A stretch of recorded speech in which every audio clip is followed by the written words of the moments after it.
CDC, smoking-related illnesses kill more people than HIV, drugs, alcohol, car crashes, and gun-related incidents combined every year.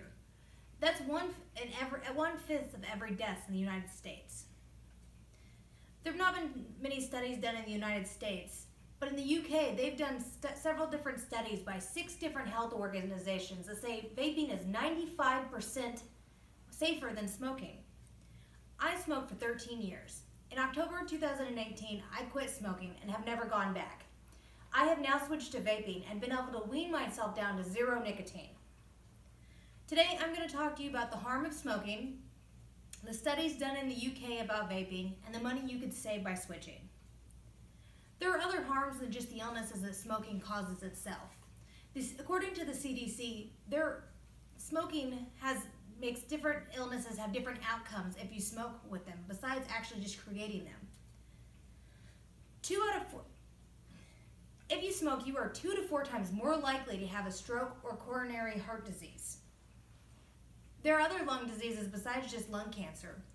COPD is not only caused by smoking, but if you smoke and you have COPD, you are 12 to 13 times more likely to die. If you have asthma and smoke, you may have worse asthma attacks and they may be more frequent. Women who are pregnant and smoke can go into preterm labor, have low birth weight, their babies could have clefts, or they could even die. The babies could even later pass away of SIDS. In an article written by the American Lung Association, 10 Things You Might Not Know About Smoking, there are way more other harmful things about smoking we may not know.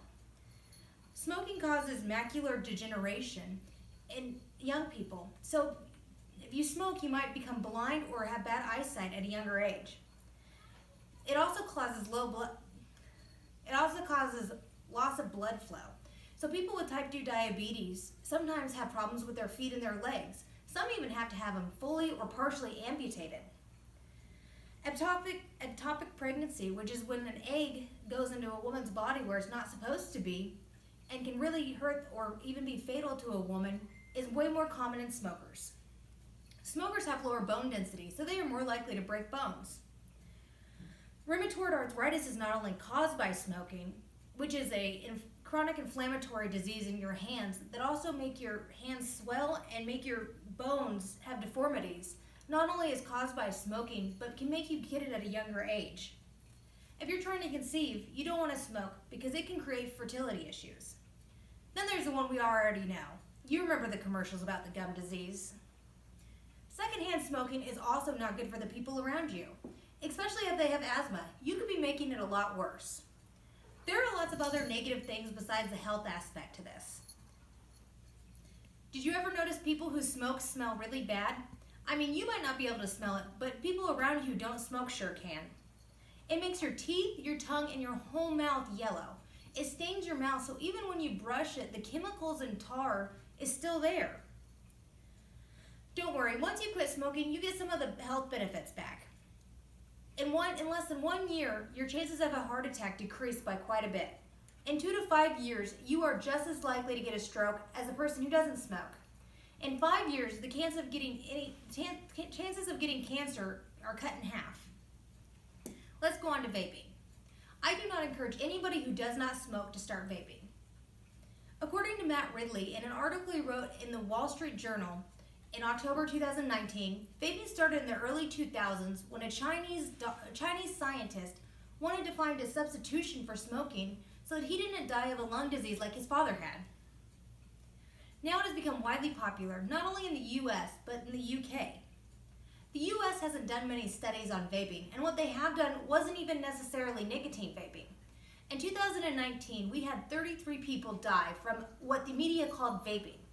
Later it came to light that it was actually people vaping black market THC cartridges, which were illegal, that were cut with vitamin E oil, which is very dangerous to vape. In the UK, the government encourages smokers to start vaping because there are 6 different health organizations say that vaping is 95% safer than smoking. A study has shown that vaping has helped 70,000 smokers quit smoking in the UK a year by giving something that the other alternatives could not give them.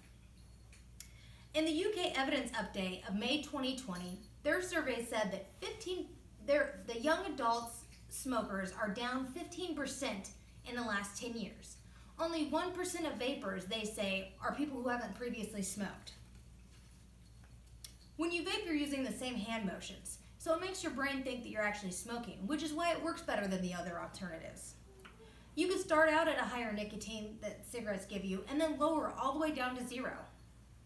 It also smells good. Now let's talk about the money you can save. I was a pack and a half a day smoker when I smoked, but for this I'm going to just talk like I was a pack a day smoker. I created this chart to kind of show you the difference. The blue line is smoking and the red line is vaping. In one day, I might spend $6 on a cheap pack of cigarettes. In 1 week, I might spend $42. In a month, I might spend $186. And in a year, I might spend $2,190 on cigarettes.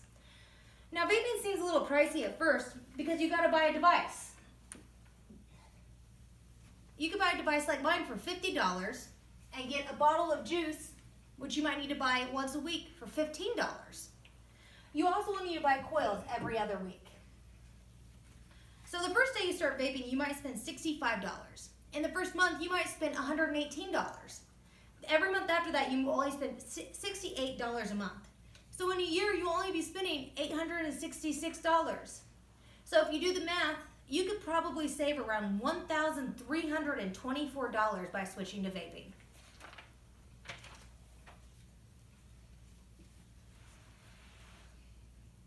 Okay, so now we have talked about the harms of smoking, the different studies done in the UK about vaping, and the money that you could possibly save.